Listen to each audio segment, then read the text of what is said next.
जय प्रभुजी राधा प्रणाम। जय राधा माधव, जय कुंज बिहारी।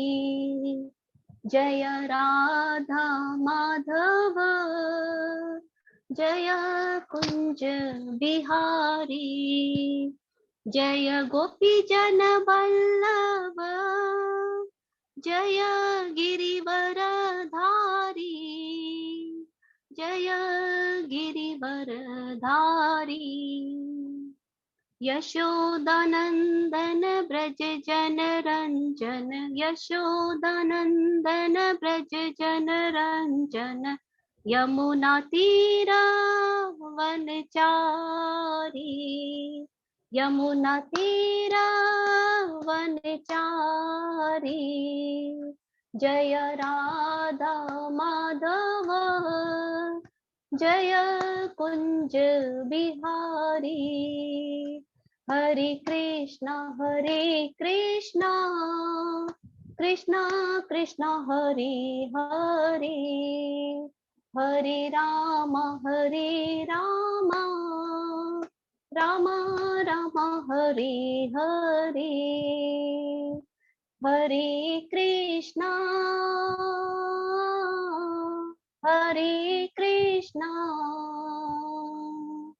कृष्णा कृष्णा हरे हरे, हरे रामा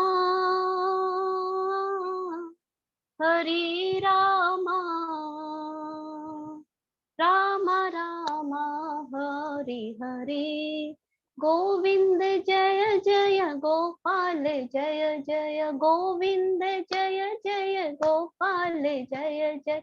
राधा रमन हरि गोविंद जय जय, राधा रमन हरि गोविंद जय जय। जय राधा माधव राधे, जय राधा गोविंद राधे। जय राधा श्याम सुंदर राधे। जय राधा कुंज बिहारी राधे। जय राधा बांके बिहारी राधे। जय राधा दामोदर राधे। जय राधा गिरिधारी राधे। जय जगन्नाथ बलदेवा जय सुभद्रा। जय पंचतत्व जय पंचतत्व। जय जय प्रभुपाद।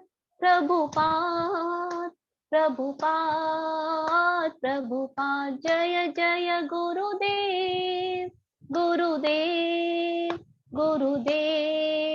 गुरुदेव निताय गौर हरि बोल, हरि बोल निताय गौर हरि बोल। संग्राम संकीर्तन की जय, श्री प्रभुपाद की जय। हरि बोल हरि बोल। हरि बोल। बहुत सुंदर, डिम्पल माता जी ने बहुत ही सुंदर कीर्तन करवाया और सभी भक्तों ने अच्छे से कीर्तन किया होगा। तो अभी हम लोग मंगलाचरण करते हैं, ठीक है। दंडवत प्रणाम प्रभु जी। दंडवत प्रणाम माता जी, हेमलता माता जी। हरे कृष्ण प्रभु जी, दंडवत प्रणाम। ओम अज्ञान तिमिरान्धस्य ज्ञानांजन शलाकया चक्षुरुन्मीलितं येन तस्मै श्री गुरुवे नमः। श्री चैतन्य मनोभीष्टं स्थापितं येन भूतले स्वयं रूप कदा मह्यं ददाति स्वपदान्तिकं। वन्देऽहं श्रीगुरु श्रीयुतपदकमलं श्रीगुरु वैष्णवांच श्रीरूपं साग्रजातं सहगना रघुनाथं वितं तं सजीवं स्वाद्वैतं सावभूतं परिजं सहितं कृष्ण चैतन्य देवं श्री राधा कृष्ण बादान सहगना ललिता श्री विशाखा वितांस च। नमो विष्णुपादाय कृष्ण पृष्ठाय भूतले श्रीमते भक्ति वेदांत स्वामिनीति नामने। नमस्ते सरस्वती देवे गौरवाणी प्रचारिणे निर्विशेषा शून्यवादी पाश्चात्य देश तारिणे वांछा कल्पतरुभ्यश्च कृपा सिंधुभ्य एव च पतितानां पावनेभ्यो वैष्णवेभ्यो नमो नमः। नमो महावदान्याय कृष्ण प्रेम पदाय ते कृष्णाय कृष्ण चैतन्य नामने गौरत्विषे नमः। हे कृष्ण करुणा सिंधु दीन बंधु जगतपते गोपेश गोपिका कांत राधा कांत नमस्तुते। तप्त कांचन गौरांगी राधे वृंदावनेश्वरी विषभानुसुते देवी प्रणमामि हरिप्रिये। नीलांचल निवासाय नित्याय परमात्मने बलभद्र सुभद्रायां जगन्नाथाय ते नमः। जय श्री कृष्ण चैतन्य प्रभु नित्यानंद श्री अद्वैत गदाधर श्रीवासादि गौर भक्तवृंद मुखम करोति वाचालम पंगु लंगे गिरिम यत्कृपातमहं वन्दे श्री गुरुमदीन तारिणं परमानंद माधवम श्री चैतन्य ईश्वर। हरे कृष्णा कृष्ण कृष्ण हरे हरे हरे राम राम राम हरे हरे। हरे कृष्णा। आज के इस श्रीमद् भागवतम कक्षा में सभी भक्तों का हार्दिक स्वागत है। सभी भक्तों के चरणों में मेरा दंडवत प्रणाम है। अभी हम श्रीमद् भागवतम के कैंटो 2 का अध्याय 6 कर रहे हैं। उसके पहले हम लोगों ने 5 अध्याय कंप्लीट किए थे और हम लोग ने जो भी पुनरावृत्ति जो भी अभी तक पढ़ा है कैंटो 2 का, हम लोग उसका क्विक एक बार रिवीजन करते हैं। प्रथम अध्याय जिसमें ईश अनुभूति का शुभारंभ इसका शीर्षक है। इसमें सुखदेव गोस्वामी जी परीक्षित महाराज के जो 2 प्रश्न हैं कि इस भौतिक जगत में मनुष्य के क्या कर्तव्य है उसका उत्तर देते हैं। दूसरा प्रश्न रहता है कि मृत्यु के समय मनुष्य का क्या कार्य होना चाहिए, उसे क्या करना। इन दोनों का बहुत सुंदर ढंग से उत्तर देते हैं और प्रश्न की बहुत ज्यादा अच्छी प्रशंसा करते हैं। क्यों प्रशंसा करते हैं? क्योंकि वे दोनों प्रश्न भगवान कृष्ण से संबंधित थे और बद्ध जीवों के कल्याण के लिए थे। तो बहुत सुंदर उसका उत्तर देते हैं और उसके बाद में विराट रूप के बारे में बताते हैं। जो लोग भगवान के साकार रूप पर विश्वास नहीं करते हैं उन्हें विराट रूप का ध्यान करना चाहिए। लेकिन चैप्टर 1 के अध्याय में यही स्थापित करते हैं, कहते हैं कि अल्टीमेटली जीवन का परम लक्ष्य भगवान की भक्ति करना है। और दूसरे अध्याय में भी यही बात को स्थापित करते हैं और इसके लिए वो कहते क्या कि भगवान की शुद्ध भक्ति करनी है।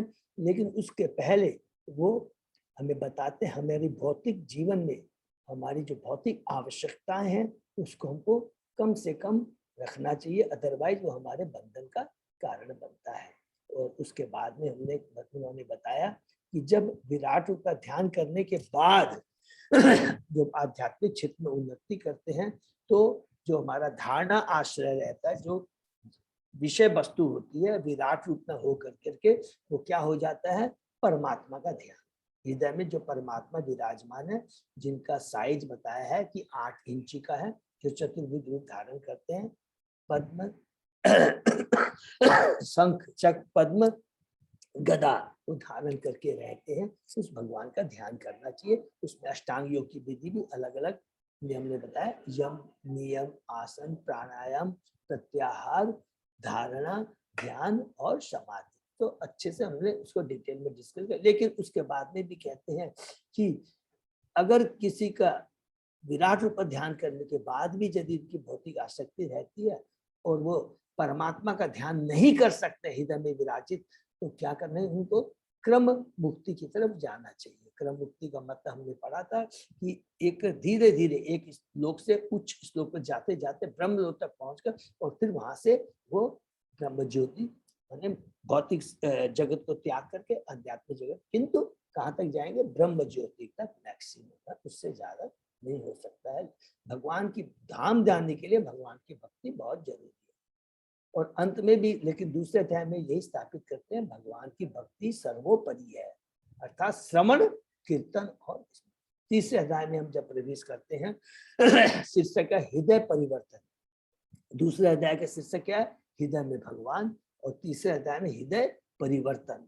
तो हृदय परिवर्तन बताते हैं कि अगर किसी को अगर भौतिक इच्छाएं हैं तो उन्हें अलग अलग देवताओं की क्या है, पूजा करनी चाहिए। लेकिन देवता हमें क्या करते हैं, याद रखेंगे, बार बार रिपीट करेंगे, देवता भगवान के 3 चीज याद रखेंगे। देवता जो भगवान के एक शक्तिप्रद अंश है, उनका भी भौतिक शरीर होता है, उनको एक स्पेशल शक्ति प्रदान कर करके इस भौतिक जगत का जो मेंटेन में को मदद करते हैं। अलग अलग जो भी चीज रिक्वायरमेंट है भौतिक जगत में, उनके माध्यम से भगवान श्री कृष्ण हमें देते हैं।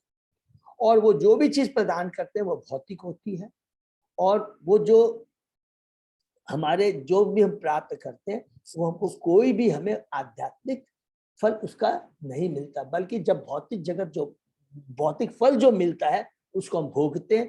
भोगने के बाद में फिर पुनः क्या होता है कि वही भौतिक इच्छाएं फिर दोबारा आती है, और इस तरह वो चक्र चलता है। वो हमें आध्यात्मिक ज्ञान, आध्यात्मिक शक्ति प्रदान नहीं कर सकते, क्योंकि स्वयं वो क्या है, भौतिक जीवन है। ये बहुत इंपॉर्टेंट, इसलिए कहा गया कि अगर हमें गोरी भौतिक इच्छाएं भी हो तो हमें देवताओं के पास न जा कर करके स्वयं भगवान श्री कृष्ण के पास जाना चाहिए। अकाम काम अकाम निष्काम उदार, उन्हीं के पास जाना चाहिए, क्योंकि वो डिसाइड करते हैं। हम तो बद्ध जीव है, हमें मालूम नहीं है कि क्या हमारे लिए उचित है क्या अनुचित है। वो पिता माता है, वो डिसाइड करते हैं, वो बताएंगे कि हमारे लिए क्या उचित है क्या उचित। कितनी भौतिक चीजें हमको दरकार है जो हमारे आध्यात्मिक जीवन में बाधा न बन सके। तो देवता व्यापारी होते हैं, भगवान माता पिता होते हैं। और उसके बाद में अलग अलग जो सनक ऋषि जो बताते, कितना सुंदर सुध गोस्वामी के सामने बोलते हैं कि ये मनुष्य योनि कितनी दुर्लभ है, और भगवान ने जो हमें ये मनुष्य योनि दी है, अलग हमारे शरीर के जो अंग है उनको हमको किस प्रकार भगवान की सेवा में लगाना चाहिए। अलग अलग अंगों का पूरा सुंदर कंपेरिजन किया है, ठीक है ना। कि अगर ये आंखें भगवान की सेवा में नहीं लगती है तो मोर के पंख में जो आंखें होती है कि दिखावटी होती है, उनका कोई यूज नहीं हो, उसी तरह की आंखें हैं। नाक अगर जीभ है, अगर भगवान का गुणगान नहीं करती है, भगवान के प्रसाद को ध्यान नहीं करती, मेंढक के समान है। कान है वो किसके, सांप के बिल के समान है। तो इस तरह अलग अलग वर्णन बहुत सुंदर करके लास्ट में कहते हैं कि अगर भगवान की भक्ति के बाद भी हृदय में थोड़ा परिवर्तन नहीं आता तो वो फौलाद के समान।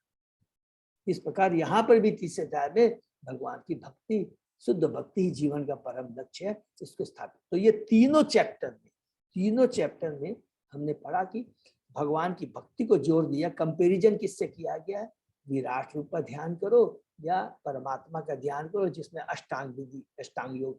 तो अष्टांग योग के कंपैरिजन में भक्ति योग अति उत्तम है।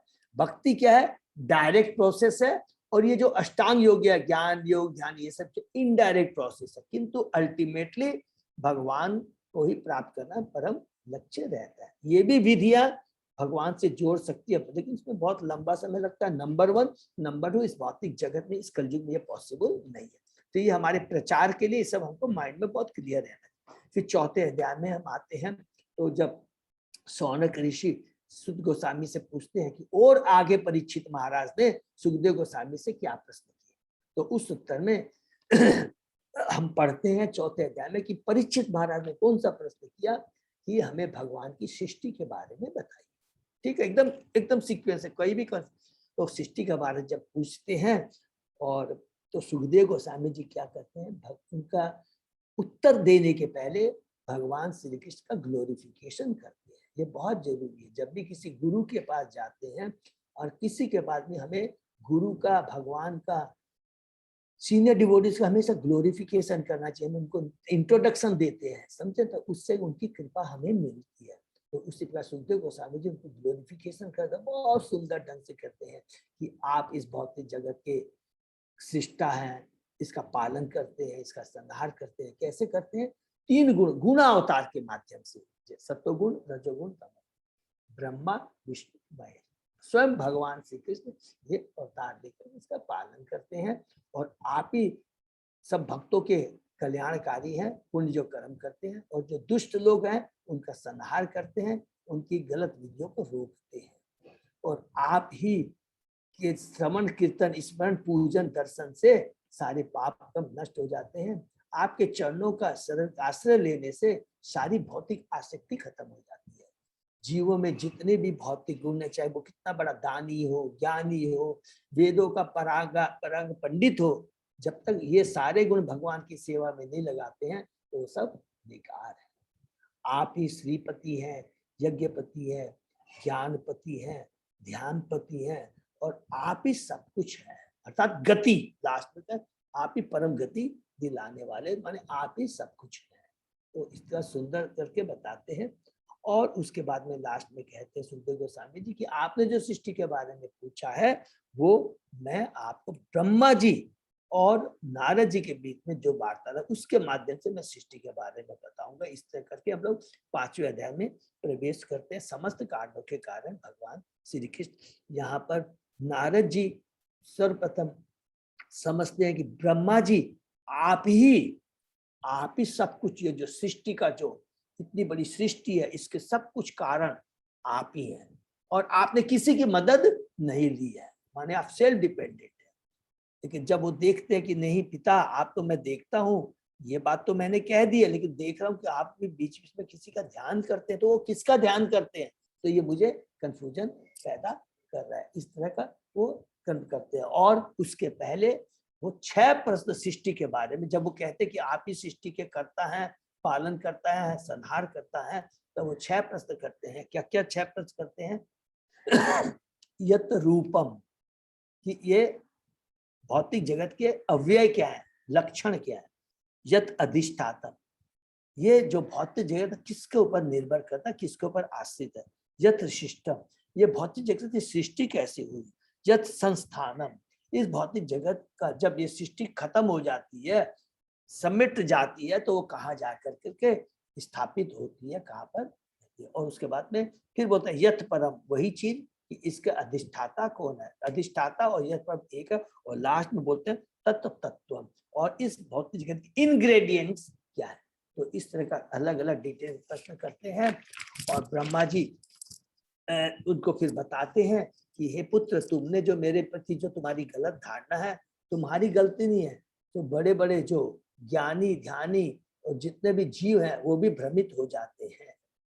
वास्तव में मैं इस जगत का सृष्टि करता नहीं, मैं तो जो भगवान श्री कृष्ण है जो वास्तव में सृष्टि करता है, और उनके बाद जो सृष्टि में जो कुछ होता है, मुझे जो फर्दर एक्सपांसन करना है, और एक्सपांसन करने के लिए जो बुद्धि है, जो शक्ति है, वो भी भगवान श्री कृष्ण से ही मिलता है।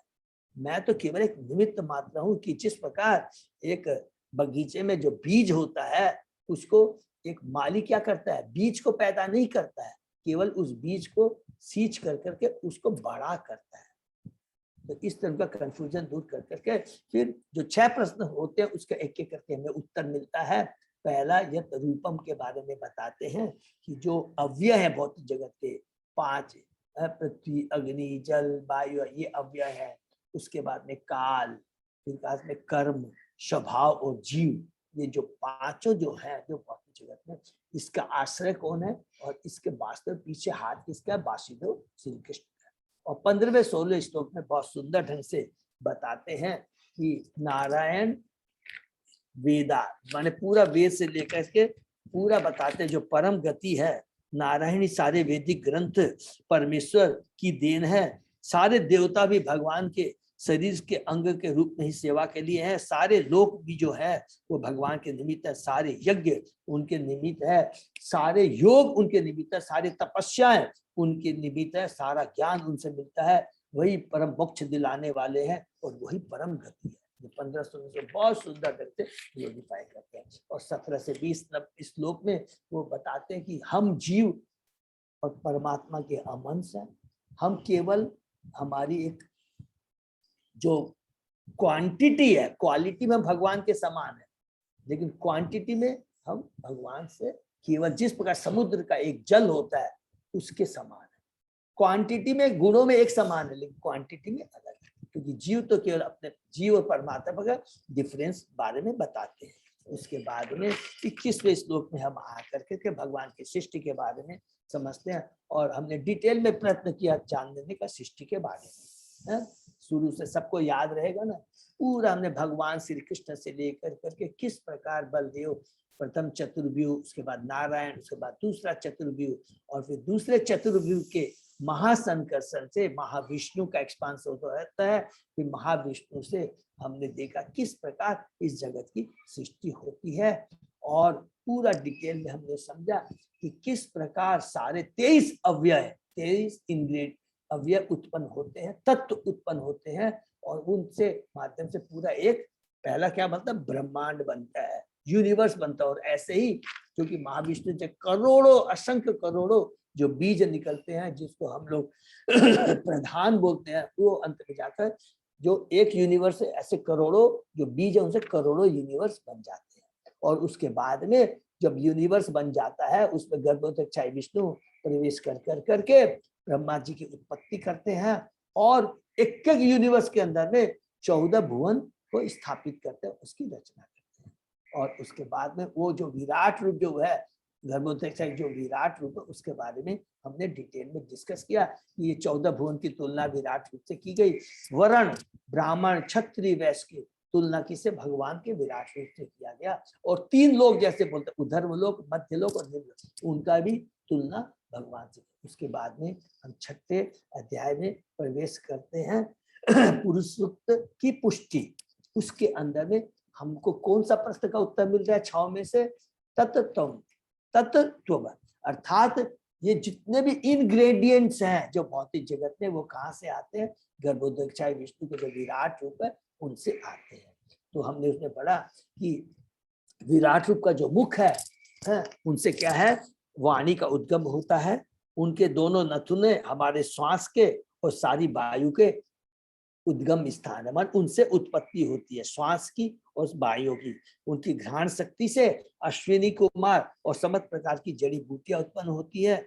उनकी नेत्र सभी प्रकार के रूपों की उत्पत्ति के केंद्र है और उनके जो कान है सभी दिशाओं में सुनते हैं और समस्त वेदों को ग्रहण करते हैं। उनकी घ्राणेन्द्रियां जो है आकाश तथा समस्त प्रकार की ध्वनियों का उद्गम है और उनकी ऊपरी सतह है उससे सभी वस्तुओं के सार है और शुभ अवस्थाएं भी उससे उत्पन्न होती है। उनकी त्वचा से स्पर्श तथा सभी यज्ञों को संपन्न करने का स्थान है। उनके रोम से सभी प्रकार की वनस्पतियां उत्पन्न होती है। उनके सिर और मुख के बाल जो बादलों के सागर है।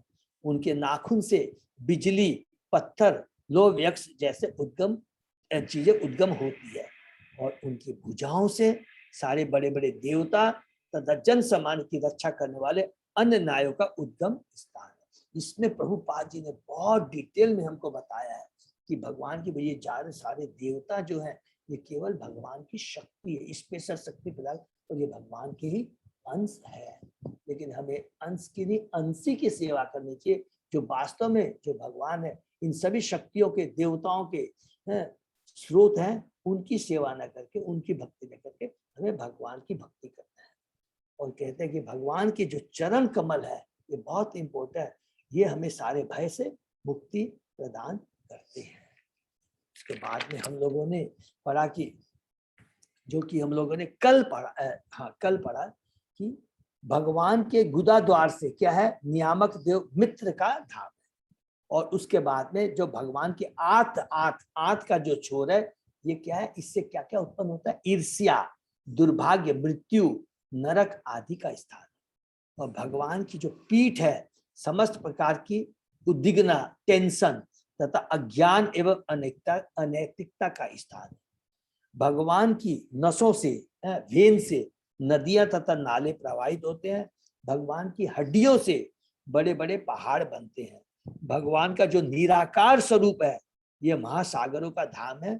और भगवान का जो हृदय है, जीवों के सूक्ष्म भौतिक शरीर का धाम है। भगवान के जो सूक्ष्म शरीर है, जो मन, बुद्धि, अहंकार है, वो भगवान के हृदय से उत्पन्न होते हैं। और भगवान के जो उदर है, पेट से भौतिक दृष्टि से विनष्ट जीवों का आश्रय है।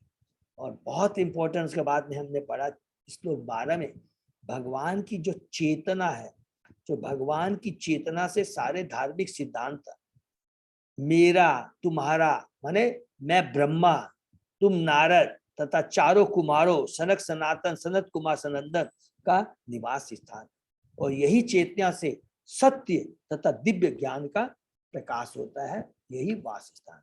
और फिर 13वें से लेकर 16वें श्लोक में रिपीट करते हैं, पूरा जितना भी ब्रह्मांड के अंदर में सारे जो लोकों में है, ब्रह्मा से लेकर के माने मुझसे लेकर के तुम, शिव, बड़े बड़े ऋषि मुनि, देवतागण, असुरगण, सारे मनुष्य, पक्षी, पशु, सारे ग्रह, सारे तारे और सभी लोक के वासी, चाहे वो गंधर्व वासी हो, सिद्ध चरण हो, यक्ष हो, चारण हो, विद्याधर हो, सब ये मेरे विराट रूप का ही स्रोत है। लास्ट में 17वें श्लोक में कहते हैं कि हे नारद, जिस प्रकार सूर्य अपने प्रकाश का विस्तार करके भीतर तथा बाहर प्रकाश विकसित करता है, उसी प्रकार भगवान अपने विराट रूप का विस्तार करके इस सृष्टि में प्रत्येक वस्तु का बाहर भीतर से पालन करते हैं। और प्रभुपाद जी तात्पर्य में बहुत सुंदर बात बोलते हैं, भगवान का जो विराट रूप तो उनके निर्विशेष रूप की गौण कल्पना है केवल। ये विराट रूप जो है केवल भौतिक जगत में याद रखेंगे, इसका कोई आध्यात्मिक जगत में अस्तित्व नहीं है। जैसे आध्यात्मिक जगत में जितने भी भगवान के अवतार होते हैं, नरसिंह अवतार, राम अवतार, अलग अलग जितने भी मत्स्य अवतार, उनका अपना अपना नित्य लोक है बैकुंठ लोक में। लेकिन ये जो विराट रूप है ये भगवान भौतिक जगत में प्रदर्शित करते हैं उन लोगों के लिए जिनको भगवान के प्रति भक्ति नहीं है, भगवान के साकार रूप पर विश्वास नहीं है। इसलिए वो कहते हैं ये तो जो रूप है ये भगवान का क्या है, निर्विशेष रूप है, किंतु मूल जो रूप है वो तो भगवान श्री कृष्ण 2 हाथों में बंसी धारण किए हुए श्याम सुंदर रूप गोलोक धाम में ही रहते हैं। तो यहाँ पर एक श्लोक से लेकर 17 श्लोक तक के अंदर में अलग अलग भगवान के विराट जो शरीर से अलग अलग जितने भी इंग्रेडिएंट, जितनी भी शक्तियां, जितने भी जीव, सब कुछ जो आता है इसका सुंदर वर्णन करते हुए कहते हैं लास्ट में ये जो रूप है भगवान का निर्विशेष रूप है। और जब लोगों को इसके प्रति पूरा विश्वास हो जाता है तो धीरे धीरे उनके भगवान की भक्ति बढ़ती है। और हमने जो पढ़ा था चैप्टर 2 में, इसके बाद में वो भगवान का नारायण के रूप में जो भगवान परमात्मा के रूप में जो भगवान हृदय में स्थापित है उसका ध्यान करते हैं और फिर धीरे धीरे भगवान की भक्ति में लग जाते हैं। लेकिन जो भगवान के शुद्ध भक्त हैं वो इतनी लंबी प्रोसेस में न जाकर सीधे भगवान की भक्ति में ही लग जाते हैं। जैसे कि हम सब लोगों पर शायद मुझे विश्वास है ये भगवान की कृपा है। शुरू में भले ही हम लोग थे, ठीक है, अभी हम लोग केवल भगवान की ही भक्ति करते हैं। बंसीधारी है, हाथों में वो बंसीधारी की। तो यही प्रभुपाद जी यहाँ पर तात्पर्य से बता। प्रभु जी ये शॉर्टकट हम लोग कर रहे हैं ना, और हाँ, हाँ वो लॉन्ग टर्म है, वो उसमें तो बहुत टाइम लगेगा। ये अपना साक्षात। हाँ अब हम लोग सीढ़ी को छोड़ करके लिफ्ट से जा रहे हैं जो कि गीता में हमने पढ़ा है, ठीक है। तो अब हम लोग आगे आज से पढ़ेंगे कि अभी जो लास्ट में एक चीज और लिखा था 17वें श्लोक में, स्टार्ट टच किया था कि एक पाद और त्रिपाद। एक पाद ये भौतिक जगत है और त्रिपाद ये आध्यात्मिक जगत है। ये भी एक बहुत बड़ा ज्ञान है जो प्रभुपाद जी बहुत सुंदर ढंग से एक्सप्लेन किया। इसको हम लोग पढ़ेंगे। ओम नमो भगवते वासुदेवाय। ओम नमो भगवते वासुदेवाय। ओम नमो भगवते वासुदेवाय। नारायण नमस्कृत्य नरं चैव नरोत्तमं देवी सरस्वती व्यासं ततो जयं उदीरये। नष्ट प्रायेषु अभद्रेषु नित्यं भागवत सेवया भगवती उत्तम श्लोके भक्ति भवति नैष्ठिकी। आराधयो भगवान ब्रजेश तनय ततधाम वृंदावनम रमया काचित् उपासना व्रजवधू वर्गेण या कल्पिता। श्रीमद् भागवतम प्रमाणम अमलम प्रेमा पुमर्तो महान। श्री चैतन्य महाप्रभु मतम इदम तत् आदरो न पर। हरे कृष्णा कृष्ण कृष्ण हरे हरे, हरे राम राम राम हरे। हरे कृष्णा। हम लोग आज शुरू करते हैं अध्याय 6 का श्लोक नंबर 18 से। अजय प्रभु, दिस इज करेक्ट?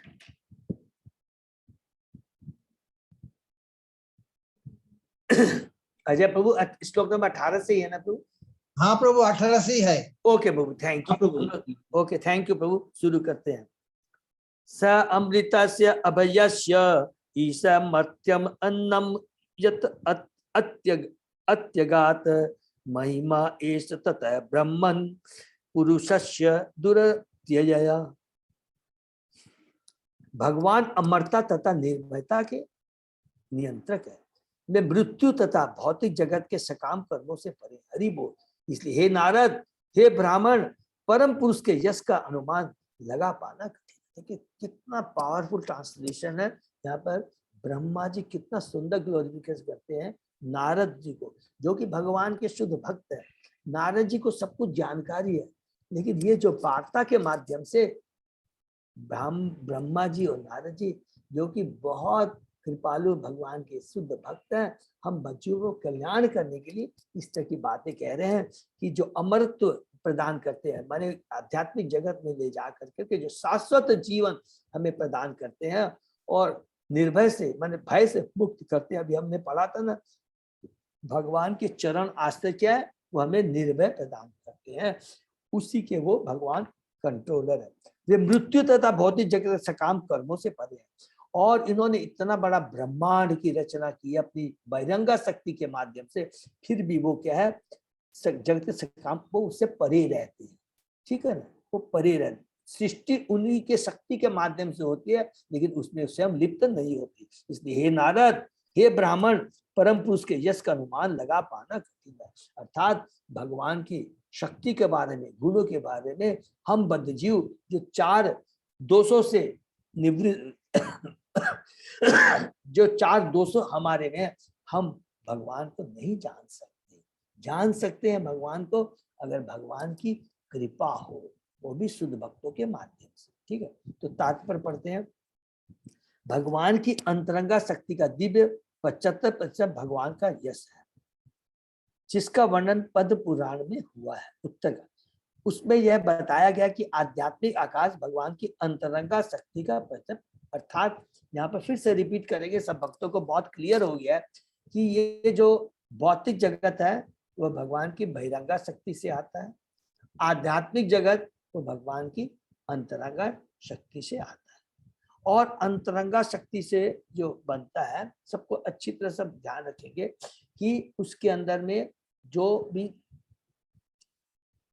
3 शक्ति हम लोगों ने कल भी डिस्कस किया था जब राधा रानी के बारे में बताया था, संधिनी, संवित और अलादिनी शक्ति। एक एक करके हम लोग कोरिलेट करते हैं।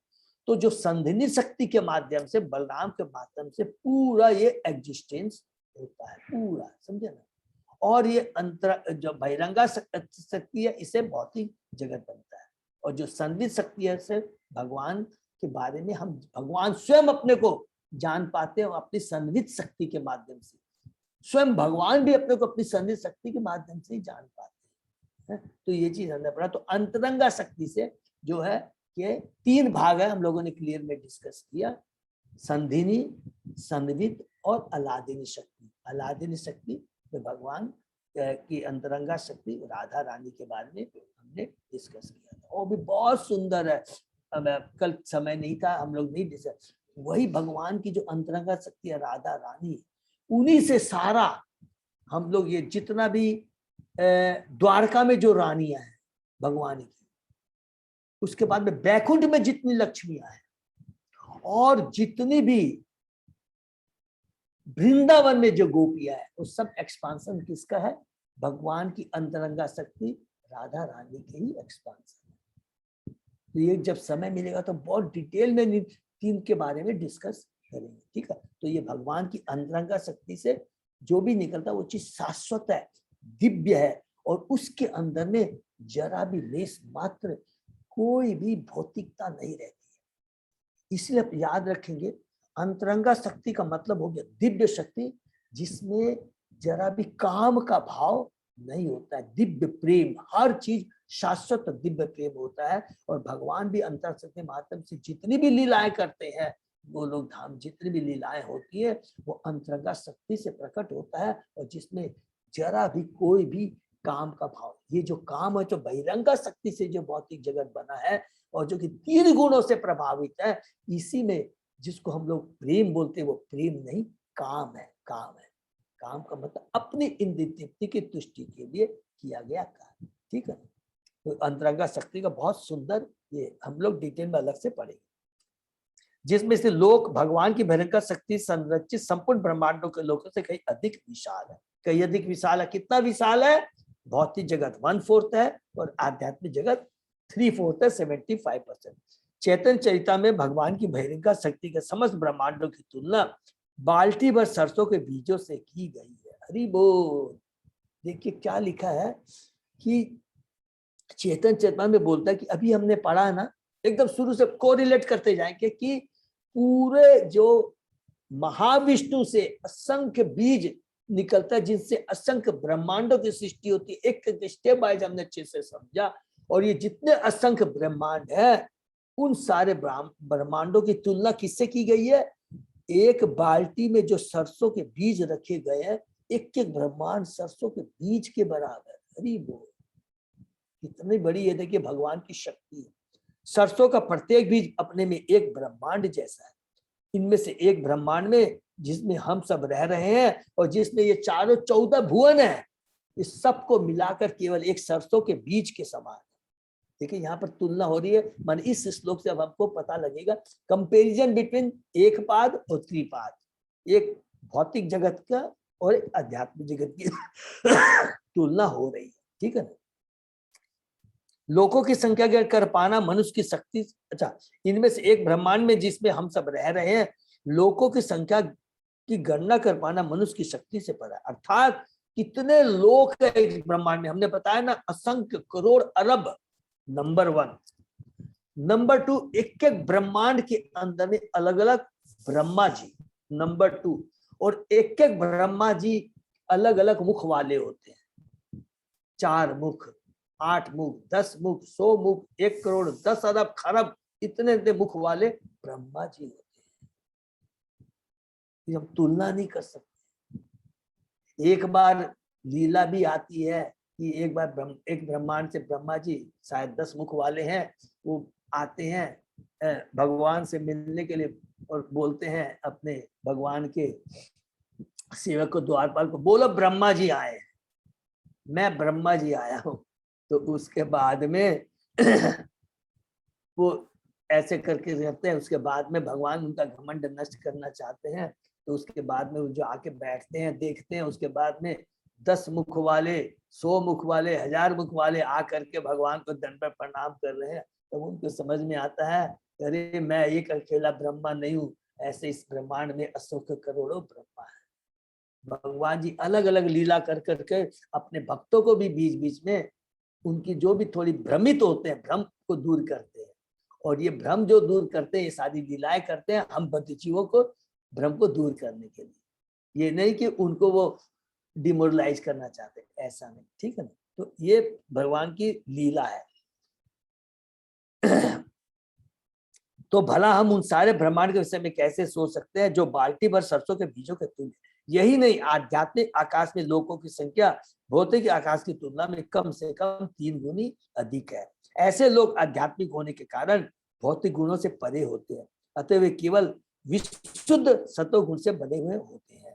इन लोकों में ब्रह्मानंद का बोलबाला रहता है। इनमें से प्रत्येक शाश्वत, अविनाशी तथा भौतिक जगत में अनुभव किए जाने वाले सभी प्रकार के उन्माद से रहित होता है। इनमें से प्रत्येक लोक स्वतः प्रकाशित होता है, जो कि हमने पढ़ा, गीता में भी लिखा हुआ है। ठीक है ना। और लाखों भौतिक सूर्यों के प्रकाश से यदि अनुमान लगा सके, यही कई अधिक चकाचौंध वाला, अर्थात भगवान की जो ब्रह्म ज्योति से ये पूरा जो आध्यात्मिक जगत प्रकाशित होता है। कितना बढ़िया बात लिखा है, जो लाखों सूर्य से जो प्रकाश स्वतः प्रकाश होता है, उससे भी ज्यादा वो प्रकाशित रहता है भगवान का नित्य धाम उनकी ब्रह्म ज्योति से। उन लोकों में निवासी जन्म, मृत्यु, जरा, व्याधि से मुक्त होते हैं और उन्हें हर वस्तु का पूर्ण ज्ञान होता है। देखिए कितना सुंदर एक एक वर्णन यहाँ पर करते जा रहे हैं कि भौतिक जगत में और आध्यात्मिक जगत में तुलना कर रहे हैं। ठीक है ना। वे सभी भगवत भावना से युक्त होते हैं और भौतिक तृष्णाओं से रहित होते हैं। देखिए, क्योंकि वहां पर तीनों गुणों का प्रभाव नहीं होता है, इसलिए उनको कोई भौतिक आसक्ति नहीं होती है, न जन्म, मृत्यु, जरा, व्याधि होती है। शाश्वत जीवन होता है और वो केवल किसके लिए लालायित रहते हैं, भगवत भावना से ओतप्रोत रहते हैं। उनको अपनी कोई भौतिक इच्छा आसक्ति नहीं होती। उन्हें उन परमेश्वर नारायण की दिव्य प्रेममय सेवा के अतिरिक्त और कुछ नहीं करना होता। जो ऐसे वैकुंठ लोक के प्रमुख सेवक है, ये मुक्त आत्माएं सामवेद के गीतों के गायन में निरंतर व्यस्त रहती है। वेदे सांग पद क्रमो उपनिषद दैर्गार्यंती या सामगा, वे सब पांचों उपनिषदों के साक्षात रूप हैं। त्रिपाद विभूति जो भगवान की अंतरंगा शक्ति का 75% है, भगवान का वह धाम है जो भौतिक आकाश से बहुत दूर है। किंतु जब हम पाद विभूति की बात करते हैं तो भगवान की बहिरंगा शक्ति का 25% होता है। और इसके बारे में भी जो अभी चर्चा कर रहे हैं, कैंटो 3 में भी हम बहुत डिटेल में और सुंदर डिस्कशन करेंगे, ठीक है ना। भौतिक जगत के गोलोक को भौतिक जगत के गोलोक को द्योतित करता है। पद्म पुराण में कहा गया कि त्रिपाद विभूति का साम्राज्य शाश्वत है किंतु पाद विभूति अनित्य है, जो कि हमने बहुत क्लियर है। पद्म पुराण में भी इसी बात का रिपीटेशन हुआ है कि भगवान का जो धाम है वो शाश्वत है, लेकिन ये भौतिक जगत है ये क्या है, अनित्य है, टेम्पररी है। इस दिव्य साम्राज्य में भगवान तथा उनके शाश्वत सेवकों के स्वरूप शाश्वत होते हैं और वे शुभ, अच्युत, आध्यात्मिक तथा चीर युवा रहते हैं। दूसरे शब्द में वहां पर जन्म, मृत्यु, जरा तथा रोग नहीं होते। यह शाश्वत स्थान दिव्य आनंद, सौंदर्य तथा सुख से पूर्ण रहता है। दिव्य आनंद माने शाश्वत आनंद रहता है और वो हमेशा क्या रहते हैं, माने एक ही चीज वहां पर, दिव्य सुंदरता है, दिव्य ज्ञान है, दिव्य आनंद है। इसी तथ्य का समर्थन श्रीमद् भागवत के इस श्लोक से भी होता है और उसमें दिव्य प्रकृति को अमृत कहा गया, जैसा कि वेदों में वर्णित है। उतामृतत्व स येषान, परमेश्वर अमृत के स्वामी है। दूसरे शब्दों में भगवान अमर है और चूंकि वे अमृत के स्वामी है अतः वे अपने भक्तों को अमृत प्रदान कर सकते हैं। भगवद गीता के 8वें अध्याय के 16 में भगवान यह भी विश्वास दिलाते हैं कि जो भी उनके इस अमृत धाम को जाता है वह फिर कभी तापमय मर्त्य लोक में नहीं आता। आप ब्रह्म भुवना लोक पुण्यार्थ अर्जुन मामू पैते पुनर्जन्म न विद्यते। भगवान उस संसारी स्वामी की तरह नहीं है जो न तो कभी अपने अधिष्ठों के साथ समभाव से भोग करता है, न अमर होता है, न अपने अधिष्ठों को वह अमृत प्रदान कर सकता है। भौतिक जगत में कोई समभाव नहीं होता है, अमृत प्रदान नहीं कर सकता है, हमें शाश्वत जीवन प्रदान नहीं कर सकता जिनमें अमृत तथा आध्यात्मिक आनंद की सम्मिलित। भौतिक जगत में समस्त जीवों के हृदय में सदैव चिंता या भय सवार रहता है। देखिए, भय और चिंता हमने पढ़ा था भौतिक जगत में, शोक, मोह और भय, ये तीनों चीज भौतिक जगत में रहते हैं, प्रत्येक जीव के साथ रहता है। ये बहुत इंपॉर्टेंट बात है। किंतु भगवान स्वयं परम निर्भय होने के कारण निर्भयता का यह गुण अपने शुद्ध भक्तों को भी प्रदान करते हैं। अर्थात लेकिन जो इस भौतिक जगत में रहते हुए भगवान के ऊपर निर्भर हो जाता है तो वो निर्भय हो जाता है। भगवान के ऊपर निर्भर होने का मतलब है वो निर्भय हो जाता है। सांसारिक अस्तित्व स्वयं में एक प्रकार का भय होता है। देखिए, बहुत इंपॉर्टेंट लाइन है। सांसारिक अस्तित्व माने भौतिक शरीर धारण करना ही स्वयं एक प्रकार का भय होता है, क्योंकि सारे जीव जन्म, मृत्यु, जरा तथा रोग से सदा भयभीत रहते हैं। इस जगत में सदैव काल का प्रभाव बना रहता है। अगर किसी के पास में कहते हैं कि धन है, लेकिन तो क्या वो मृत्यु से नहीं डरता है? तो क्या वो रोग से पीड़ित नहीं होगा? क्या उसको बुढ़ापा नहीं आएगा? तो किसी न किसी रूप में हमें शोक, मोह, भय रहते ही रहते हैं। इस जगत में सदैव काल का प्रभाव बना रहता है, जिससे वस्तुएं एक अवस्था से दूसरी अवस्था को प्राप्त होती है। और जो जीव मूलतः अविकार होता है, माने जीव जो शाश्वत जो जीव है, जिसमें कोई परिवर्तन, ही is not supposed to have any changes, विकार नहीं आता, लेकिन भौतिक जगत में आकर के वो हमेशा वह समय के प्रभाव से, माने काल के प्रभाव से काफी परिवर्तित हो जाता है। अर्थात जो काल का जो प्रभाव होता है भौतिक जगत में होता है, आध्यात्मिक जगत में नहीं। आध्यात्मिक जगत शाश्वत है, किंतु शाश्वत काल के परिवर्तनशील प्रभाव भगवत धाम में अनुपस्थित रहते हैं।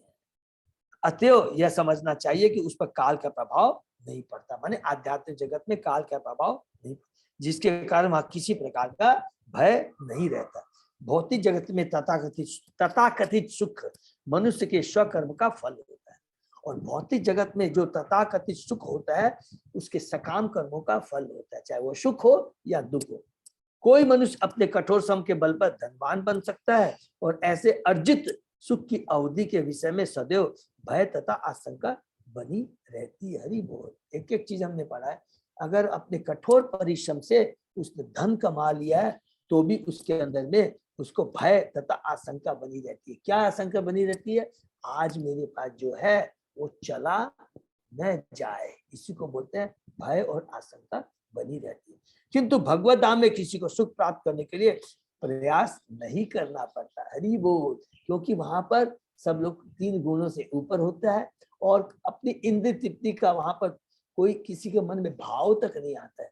वहां पर जितने भी जीव है, शाश्वत जीव, उनका एक ही लक्ष्य होता है। क्या? एक ही लक्ष्य, एक ही उद्देश्य, भगवान की सेवा करना। उसके अलावा उनको कोई कारण नहीं है। सुख तो आत्मा का स्वभाव है, जैसा कि वेदांत सूत्र में कहा, सुख तो आत्मा का शाश्वत स्वभाव। इसीलिए आत्मा को हम लोग क्या बोलते हैं? सत्य, चित्त और आनंद, शाश्वत आनंद। हम शाश्वत जीव हैं और शाश्वत ज्ञान हमारे में है, और हम लोग शाश्वत सुख के अधिकारी है। ये हमारा जन्म सिद्ध अधिकार है, शाश्वत। दुर्भाग्यवश भौतिक जगत में आकर के हम अपनी आइडेंटिटी को भूल कर करके स्वामित्व भाव के भाव से अलग अलग चीजों के लिए पाने का प्रयत्न करते हैं, और उस प्रयास में केवल दुख भोगते रहते हैं और कुछ नहीं। सुख तो आत्मा, जैसा कि वेदांत सूत्र में कहा गया, आनंदमयो अभ्यासात, आत्मा स्वभाव से सुखमय है। आत्मा का यह सुख सदैव वर्धित होता रहता है। इस आनंद के क्षीण होने का प्रश्न ही नहीं होता। ऐसा अनन्य आध्यात्मिक आनंद भौतिक ब्रह्मांड की परिधि में कहीं प्राप्त नहीं है। इसको भी एक बार अंडरलाइन कर लेंगे। देखिए, मालूम है, याद है, लेकिन हम भूल जाते हैं। जितना भी हम रिपीजन करते हैं तो कई बार मन में भी आ सकता है, क्योंकि ये शास्त्र ने कहा, अरे मेरे को तो ये सब चीज याद है, बहुत बार रिपीट हो गया। नहीं, रिपीटेशन करने से ही हमारा प्योरिफिकेशन होता है। हरिनाम तो हम रोज क्यों करते हैं? इसलिए करते हैं, एक एक जितना हम हरि नाम करते हैं, भगवान के धाम के बारे में, गुणों के बारे में, भक्तों के बारे में सुनते हैं, याद रखेंगे, जितनी बार रिपीट किया उतना प्योरिफिकेशन होता है।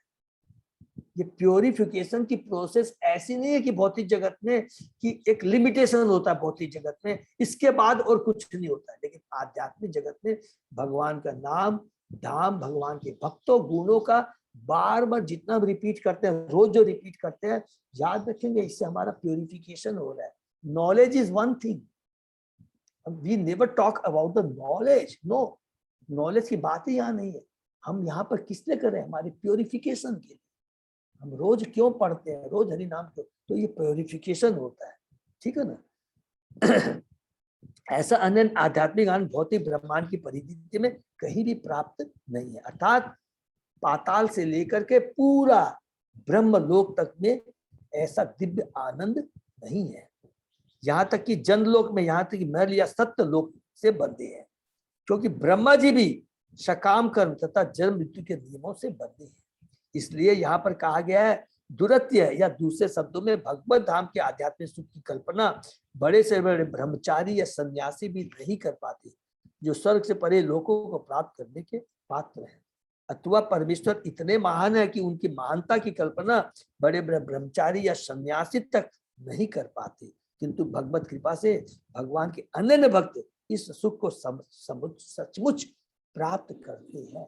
एक प्रभुपाद जी कह रहे हैं, एक आचार्य कह रहे हैं कि भक्त भक्ति के माध्यम से किस लेवल तक पहुंच सकता है, क्योंकि हम अपने भौतिक प्रयास से ही भौतिक जगत में कुछ भी नहीं कर सकते। अर्थात भौतिक जगत में किया हुआ सारा भौतिक कार्य, भौतिक प्राप्ति, ये सब चीज क्या है? बेकार समय की व्यर्थता है।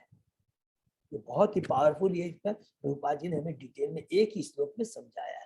तुलना भी की है भौतिक जगत की आध्यात्मिक जगत से, और उनके गुणों के बारे में, उनके अस्तित्व के बारे में, शाश्वता के बारे में, अशाश्वता के बारे में बहुत डिटेल से प्रभुपाद जी ने बताया। नेक्स्ट, पादेषु सर्वभूतानि पुंस स्थिति पद विदु अमृतम क्षेमम अभयम त्रिमूर्धन अधाई मूर्धसु। भगवान अपनी 1/4 शक्ति के द्वारा जिसमें सारे जीव रह रहे हैं, समस्त भौतिक ऐश्वर्य के परम आगार जाने जाते हैं। 3 उच्चतर लोकों से तथा भौतिक आवरण से परे स्थित भगवत धाम में अमरता, निर्भयता तथा जरा और व्याधि से चिंता मुक्ति का नित्य निवास है। फिर यहाँ पर उसी आध्यात्मिक जगत के बारे में यहाँ पर बताया गया है, कंपेरिजन किया गया भौतिक जगत से। तो इसका भी हम लोग एक बार थोड़ा सा तात्पर्य पढ़ लेते हैं, ठीक है। भगवान की संधिनी शक्ति की समग्र अभिव्यक्ति का 1/4 भौतिक जगत के रूप में प्रदर्शित होता है। अभी हमारे भक्तों को कहीं भी कंफ्यूजन नहीं होगा। जितना भी इस भौतिक जगत का आध्यात्मिक जो भी एग्जिस्टेंस है, एग्जिस्टेंस जो होता है, ठीक है ना, वो क्या है, उसके इवन सपोज करो बलराम जी जब भी भगवान आते हैं, इस धरा पे आते हैं, तो ये जो वृंदावन भी जो प्रकट होता है और भगवान की एक एक जो चीजें हैं, वस्तु है, वो सब का स्रोत क्या है, बलराम जी है। उनकी संधिनी, भगवान की संधिनी शक्ति है बलराम जी, और उन्हीं के माध्यम से सब कुछ होता है। भगवान की शक्ति के 3 अंग है, संधिनी, संधि तथा हृदयनी। दूसरे शब्दों में सच्चिदानंद स्वरूप है, माने अंतरंगा शक्ति के 3 भाग हो गए, चित्त शक्ति के 3 भाग है, जो हमने डिस्कस किया था, ठीक है ना। भौतिक जगत में ऐसे स्वरूप का प्रकट कम ही हो पाता है, और सारे जीव जो भगवान के शुद्धांश है, सच्चिदानंद स्वरूप का अंश मात्र आस्वाद केवल मुक्त अवस्था में कर पाते। हरि बोल। जबकि बद्ध अवस्था में वे बहुत कठिनाई से यह समझ पाते हैं कि जीवन का वास्तविक ज्ञातव्य तथा शुद्ध सुख क्या है। इन भौतिक जगत में जो थोड़ा बहुत भी आनंद ले पाते हैं, वो कौन ले पाते हैं, जो मुक्त पुरुष है, अर्थात इस भौतिक जगत में भी रहते हुए भगवान की जो भक्ति करते हैं और जिनकी भौतिक चीज प्रति आसक्ति खत्म हो जाती है, वही थोड़ा बहुत आनंद, दिव्य आनंद ले सकते हैं। बाकी जबकि बद्ध अवस्था में से बहुत कठिनाई से यह समझ पाते हैं कि जीवन का वास्तविक ज्ञातव्य तथा शुद्ध सुख क्या है। हरि बोल। इसको अंडरलाइन कर लेंगे कि जब हम भौतिक माने 3 गुणों के प्रभाव में रहते हैं, तो हमको 2 चीज तो मालूम ही नहीं रहती है, क्या हमारा जीवन का लक्ष्य क्या है और वास्तविक सुख किसको बोलते हैं। कितनी बड़ी बात लिखा, केवल भौतिक चीजों में भौतिक सुख नहीं है, दिव्य सुख, दिव्य आनंद तो भगवान की भक्ति में है। मुक्त आत्माएं भौतिक जगत में वास करने वाली आत्माओं से संख्या में अधिक है। फिर यह तुलना कर रहे हैं, जो मुक्त आत्माएं हैं जो आध्यात्मिक जगत में है, कई गुणी है, और वे ही भगवान की उपयुक्त संधिनी संधि साधन शक्तियों के महत्व को अमरता, निर्भयता एवं जरा व्याधि से मुक्ति के मामले में समझ सकती है। आज हम लोग प्रभुपाद जी की कृपा से, नहीं तो हमको तो यही नहीं मालूम था हम शरीर है कि हम आत्मा है। आध्यात्मिक जगत इतना बड़ा कभी हमने पढ़ा था, सुना भी। इवन आज एक बड़े बड़े साइंटिस्ट के पास हम चले जाएंगे तो उसके नॉलेज नहीं होगा, वो नहीं बता पाएगा कि इस भौतिक जगत से भी परे कोई चीज है क्या। वो तो वही बोलेगा, अरे हमने बहुत बड़ा अचीवमेंट किया है, अभी देखो हम लोग पृथ्वी लोक से तो चंद्र लोक को चले गए हैं और हम ऊपर जाएंगे। अरे मूर्ख, ये तो बता रहे कि जितने भी असंख्य ब्रह्मांड है, वो एक एक ब्रह्मांड सरसों के दाने के समान है। उस दाने के दाने का भी एक तुम 1000 वाला गुना भी तुम अब इस खोज नहीं सकता है, ठीक है। तो इतनी बड़ी कृपा अगर जिन्होंने भगवान की भक्ति की है और भगवान के शास्त्रों को पढ़ा है, तो ये हमें ज्ञान प्राप्त होता है भगवान के शास्त्रों से, भगवान के भक्तों के माध्यम से। भौतिक जगत में सारे लोग 3 गोलोक में अवस्थित है, जिन्हें त्रिलोक कहा जाता है। ये है माने भौतिक जगत का हमने जो पढ़ा है ना, 3 डिवीजन में करते हैं, स्वर्ग, मर्त्य तथा पाताल, माने बीच वाला, ऊपर वाला और एकदम नीचे वाला। ये सब मिलाकर भगवान की कुल संधिनी शक्ति के 1/4 भाग के बराबर है।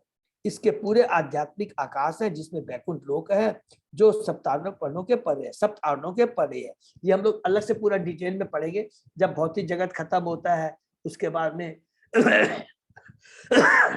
जो काना, वो क्या है, विरजा नदी, ऐसे अलग अलग करके पूरा डिटेल में पढ़ेंगे किस प्रकार भौतिक जगत, उसके बीच में विरजा नदी, अलग अलग करके फिर कैसे आध्यात्मिक जगत में हम पहुंचते हैं, और अलग अलग आवरणों के बारे में डिटेल में पढ़ेंगे।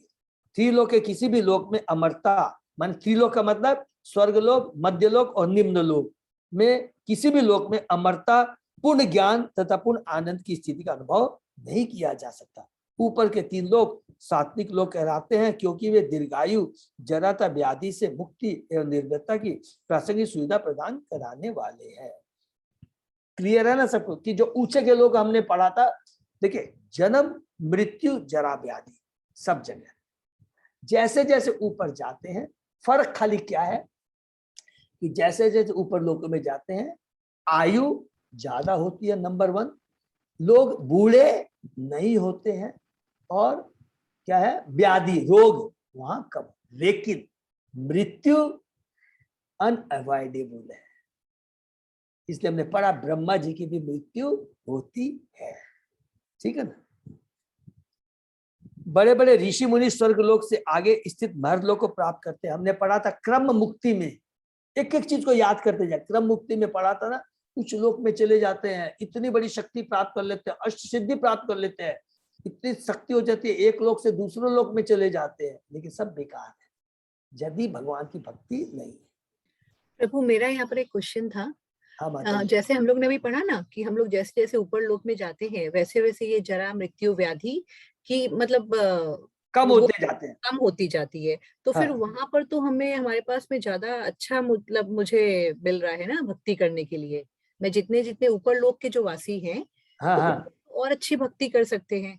हाँ, लेकिन हम लोग जैसे बोल रहे हैं ना कि मनुष्य जीवन में सबसे अच्छा अवसर है भक्ति करने के लिए और माता गोलोक जी। धाम में जाने के लिए। हाँ, माता लेकिन जी। जो ऊपर वाले लोग हैं उनके पास तो और अच्छा ऑप्शन और उनको और अच्छा परिवेश मिला हुआ है हाँ, कि वो लोग और बेटर वे में, हमसे भी बेटर वे में भक्ति कर सके और जल्द से जल्द गोलोक चले जाए, क्योंकि उनको तो व्याधि भी उतनी नहीं होगी, उनको ज्ञान भी ज्यादा है, उनके पास उम्र भी ज्यादा है।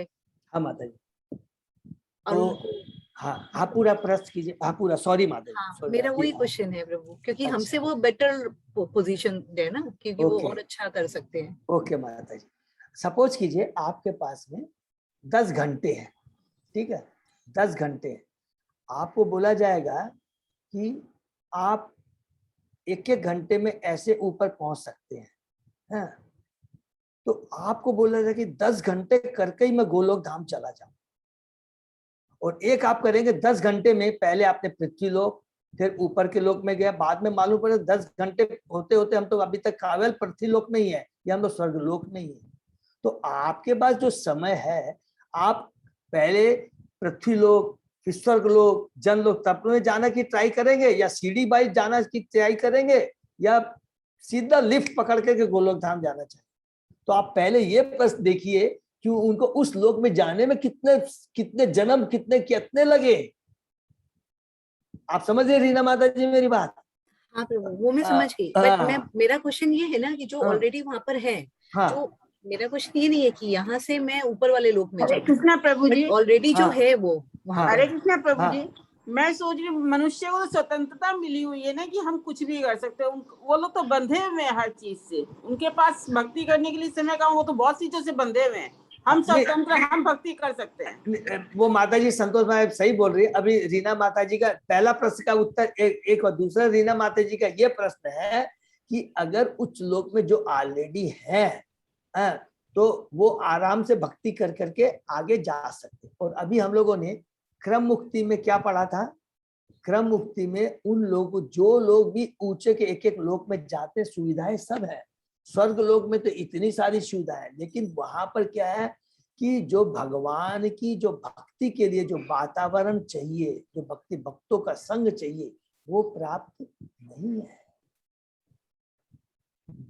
इवन देवता लोग, शास्त्र में लिखा है, इवन देवता लोग भौतिक जगत में आकर कर करके भक्ति करना चाहते हैं, लालायित होते हैं कि भगवान की भक्ति कर सके। तो आपका जो प्रश्न बिल्कुल सही है। आपका ये बोलने का मतलब है कि इवन ब्रह्म लोक तक पहुंच जाते हैं, वहां पर तो जन्म, मृत्यु, जरा, व्याधि कुछ भी नहीं है, तो वो आराम से भगवान की भक्ति कर सकते हैं। देखिए यहाँ पर फिर से रिपीट करेंगे कि एक लाइन पढ़ते हैं यहाँ, ऊपर के 3 लोग सात्विक लोग कहलाते हैं। आपने पढ़ा ना रीना माता जी? हाँ प्रभु। सात्विक होना एक चीज है और भक्ति होना। सात्विक लोक में उनके विचार अच्छे होते हैं, सब कुछ होते हैं, और वो ऐसे नहीं है वो भगवान के भक्त नहीं होते हैं, कहीं भी नहीं लिखा है कि वह भगवान की भक्ति नहीं कर सकते। तो वहां से भी लोग भगवान की भक्ति कर करके याद रखेंगे सब लोग। बहुत अच्छा प्रश्न है कि जितने भी उच्च लोक में जाते हैं तो इसका मतलब ये नहीं होता कि वो भगवान के भक्त नहीं बनते हैं, वो भी भगवान की भक्ति भी कर करके गोलोक धाम जा सकते हैं, या वहां से क्रम मुक्ति का जो हमने अभी पढ़ा है वो वहां से ब्रह्म ज्योति में जाके विलीन हो सकते। हरे कृष्ण प्रभु। हाँ प्रभु। सात्विक होने से सिर्फ ब्रह्म उपलब्धि होगा, उससे ऊपर नहीं हो सकता है। प्रभु वो भी आप भी सही बोल रहे हैं, लेकिन उसमें भी 2 पार्ट लिख लेंगे। देखिए हम लोगों ने थोड़ा सा, ये बहुत अच्छा प्रश्न है, तो थोड़ा सा 2 टाइम, जब सात्विक लेवल पे जब आते हैं तो चेतना निर्मल होती है, और वेदों में जो कुछ भी लिखा है कि जो भी हम पुण्य कर्म करते हैं, यज्ञ करते हैं, उससे कहीं भी नहीं लिखा है कि हमें भगवान की भक्ति प्राप्त होती है। जैसे कृष्ण कार्तिक दास ने कहा, उससे चेतना निर्मल होती है। हमको उस समय 2 डिसीजन रहता है, हम भगवान की भक्ति भी कर सकते हैं, लोग भक्ति भी करते हैं और पुण्य कार्य भी करते, बहुत चीज। तो कार्तिक कृष्णदास, वो आप बिल्कुल सही बोले कि सात्विक लेवल पे पहुंचने से जरूरी नहीं है कि आपको ऐसे ऐड करेंगे कि जरूरी नहीं कि भक्ति से जुड़े, उससे हम लोग 3 गुणों से ऊपर जा करके हम लोग ब्रह्म ज्योति तक भी जा सकते हैं। रीना माता जी, आपको क्लियर हुआ? प्रभु, बट मेरा जो इशू मुझे जो दिख रहा है ना, कि हाँ। हम लोग भौतिक जगत में भी हम लोग किन चीजों से जूझ रहे हैं, मतलब हम लोग सभी का प्रॉब्लम क्या है, क्योंकि तीनों गुणों का बहुत ज्यादा प्रभाव है। और हाँ। आप एक सिंपल सा चीज सोचिए कि आज हमारे पास में मतलब इतना हम लोग हैं कि हम लोग 1 घंटा टाइम देके सुन रहे हैं, माला करने की अपॉर्चुनिटी है, क्योंकि हम लोगों को मतलब हमारे पास उतने ऑप्शंस हैं और उतने हमारे पास, हमें खाने की चिंता नहीं है। बट जिसके पास खाने को नहीं है वो कैसे भगवान की भक्ति करेगा, क्योंकि उसको तो दिन रात काम करना पड़ेगा ना।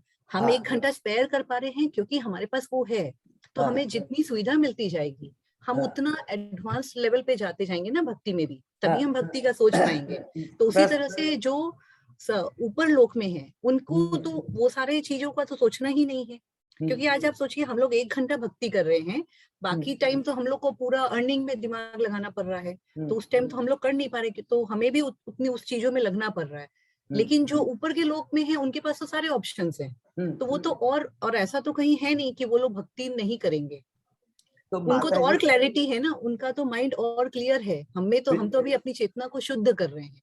उनको तो और क्लियर है, उनको तो सब कुछ साफ दिख रहा है। ये सब कुछ बेकार है। भौतिकता से एटलीस्ट वो हमसे तो एक लेवल में ऊपर है। तो माता जी आप इसको एक बार नोट कर लीजिए कि सारी भौतिक सुविधाएं होने के बाद भी, ज्ञान होने के बाद भी, सब कुछ होने के बाद में भगवान की भक्ति कैसे हो सकती है? पहले प्रश्न ये बताइए। भगवान की भक्ति करने के लिए भगवान के शुद्ध भक्तों का एसोसिएशन होना बहुत जरूरी है। केवल सारी, अगर आपके पास में दीर्घ आयु है, आप स्वर्ग लोक के आदमी को लेके, अभी हमने क्रम मुक्ति में क्या पढ़ा था कि जितने से ऊंचे लोक में जाते हैं वो लोग क्या करते हैं, 2 तरह के लोग होते हैं कि धीरे धीरे प्राणायाम, योगा, ध्यान करने के बाद में वो लोग क्या करते हैं, धीरे धीरे धीरे धीरे कर करके ऊपर के लोक में चले जाते हैं। सारा तपस्या करनी पड़ती है उसके लिए। कौन सी तपस्या करते हैं? हमने जो पढ़ा था, अलग अलग ध्यान की तपस्या करते हैं। भक्ति से इसका कोई रिलेशन नहीं है। भक्ति के लिए आपको भक्तिमय वातावरण चाहिए। अब आपका दूसरा प्रश्न का जवाब देता हूं कि आपने कहा कि भौतिक जगत में बहुत इस तरह के लोग हैं जो कष्ट पा रहे हैं, वो पहले रोटी कपड़ा मकान के बारे में सोचेंगे या वो पहले भक्ति करेंगे? ये बहुत सूक्ष्म प्रश्न है।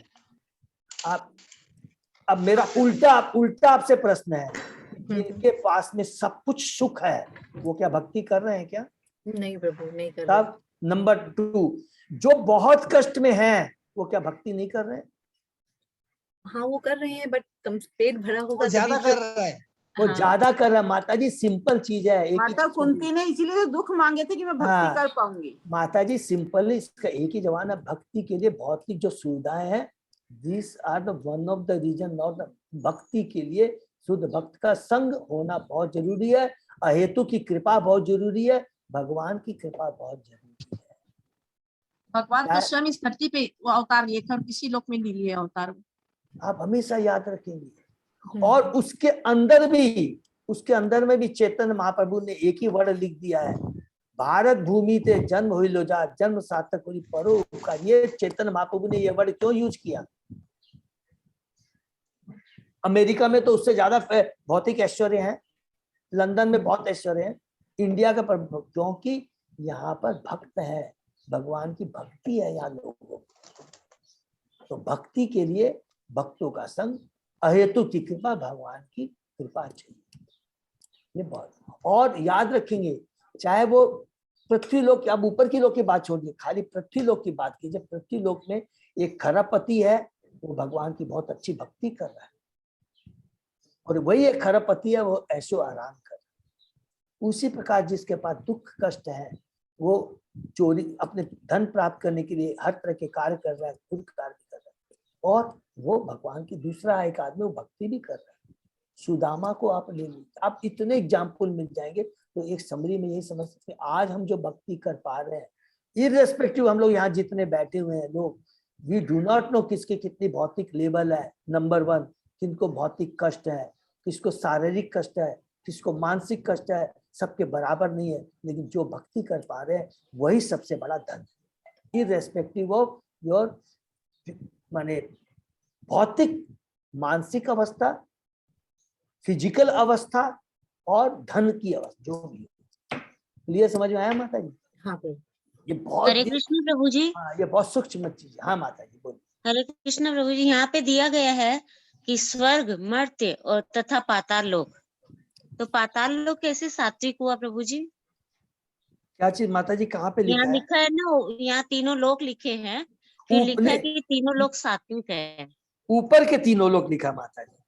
हाँ, ऊपर जो लिखा है तीनों लोक ना, ऊपर के 3 लोग ये हो गया माता जी, स्वर्ग, ये जो ऊपर के 3 माने ऊपर हाँ इसमें ऊपर, पाताल ये नहीं आएगा। नहीं पाताल नहीं हाँ। आएगा। फिर से बोलता हूँ, 3 डिवीजन किया। लोग जन लोग, हाँ करेक्ट, 3 डिवीजन किया प्रमिला माता जी। एक मध्य लोक हो गया पृथ्वी, और पृथ्वी के नीचे जो 6 भुवन है वो हो गया 2, और पृथ्वी के ऊपर में सॉरी जो 7, टोटल जो 14 भुवन है, बीच में ये मध्य में जो हमारा पृथ्वी का, उसके ऊपर में लोग और नीचे। ऊपर के लोग जो है ना वो सात्विक है। जैसे जैसे ऊपर हम लोग चले जाते हैं, देवता भी सात्विक विचार के होते हैं।